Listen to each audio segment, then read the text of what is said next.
Halo semuanya, perkenalkan nama saya Luciana Katarina Tuto dari jurusan Pendidikan Guru Sekolah Dasar Lokal A1.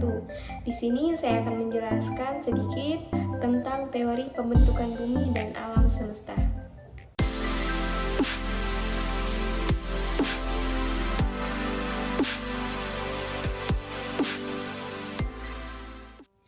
Pandangan orang tentang alam mengalami perkembangan sepanjang zaman. Bumi adalah bagian terpenting dari tata surya dengan matahari sebagai bintang terdekat sebagai pusatnya. Bumi menjadi satu-satunya planet yang dapat dihuni makhluk hidup. Namun, tahukah teman-teman bagaimana proses terbentuknya bumi? Terbentuknya bumi sendiri diyakini dengan beberapa teori. Yang pertama, teori nebula atau kabut. Teori nebula atau kabut dikemukakan oleh dua ilmuwan, Immanuel Kant pada tahun 1753 dan Peter de Laplace tahun 1796. Oleh karena itu, teori kabut atau nebula sering juga disebut sebagai teori Kant-Laplace. Sesuai dengan namanya, teori kabut berdasarkan penelitian bahwa semua yang ada di langit dan kita menyebutnya sebagai tata surya berasal dari kabut besar. Dahulu tidak ada bintang, tidak ada matahari, planet, dan sebagainya. Yang ada hanya kabut seperti debu, es, dan gas. Kabut atau asap yang membentuk tata surya sebagian besar berisi hidrogen dan mempunyai gaya gravitasi. Pada saat tertentu, kabut yang ada menyusut dan mengeras. Saat mengeras, kabut berputar sangat cepat dengan pusat tertentu. Kabut yang terbesar dan memiliki gaya gravitasi terbesar akhirnya membentuk matahari. Sementara, materi yang lebih kecil membentuk bagian lain dari benda langit yang bergerak mengelilingi matahari sebagai pusatnya. Planet yang mengelilingi matahari salah satunya adalah bumi. Selanjutnya, teori planetesimal. Teori planetesimal dikemukakan oleh Forrest Ray Morton, seorang astronom Amerika, dan Thomas C. Chamberlain, ahli geologi di awal abad 20. Menurut penelitian mereka terhadap batuan dan materi bumi, serta pergerakan benda-benda langit, bumi tidak terbentuk bersamaan dengan matahari, tetapi bumi terbentuk bersamaan dengan planet-planet lain. Pada awalnya, di tata surya ada dua bintang besar, matahari dan bintang lain yang mempunyai ukuran dengan massa yang sama.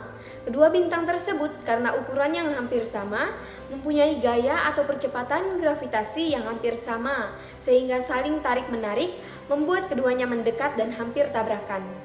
Saat dekat inilah materi bagian luar dari matahari yang lebih ringan tertarik dan mengumpul terlepas darinya.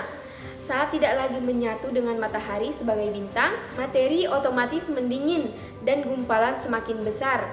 Gumpalan pendingin ini karena ukuran massanya lebih kecil dibandingkan matahari yang tertarik oleh gaya gravitasi, sehingga sampai saat ini bergerak mengelilingi matahari. Selanjutnya, teori bintang kembar. Teori bintang kembar mirip dengan teori-teori sebelumnya. Teori ini dikemukakan oleh astronom Raymond Arthur Littleton. Dalam teori ini, salah satu dari bintang kembar meledak. Ledakannya membuat pecahan berbagai materi di sekelilingnya. Materi ini kemudian mendingin dan membentuk planet. Matahari adalah bintang kembar yang tidak meledak. Akibatnya, materi hasil ledakan mengelilingi matahari karena gaya gravitasi yang dimiliki oleh matahari. Selanjutnya, teori Big Bang. Teori Big Bang merupakan teori yang ditemukan para ilmuwan mengenai proses terbentuknya bumi.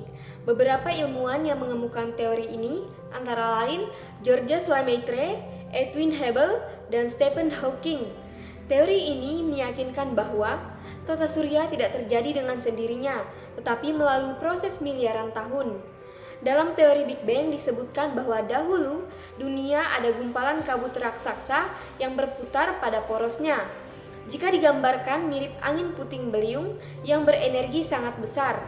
Putaran yang sangat cepat mengakibatkan ada bagian besar yang terbentuk seperti cakram raksasa. Cakram ini kemudian meledak dan berbentuk nebula atau kabut, kemudian mendingin setelah 4,6 miliar tahun. Hasilnya adalah galaksi Bima Sakti. Bagian yang ringan dan kecil dari kabut raksasa tidak meledak, tetapi perlahan mendingin dan memadat.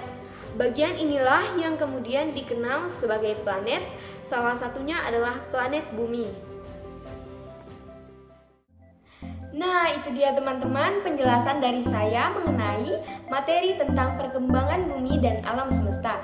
Semoga video ini bermanfaat ya bagi teman-teman. Bye-bye, terima kasih.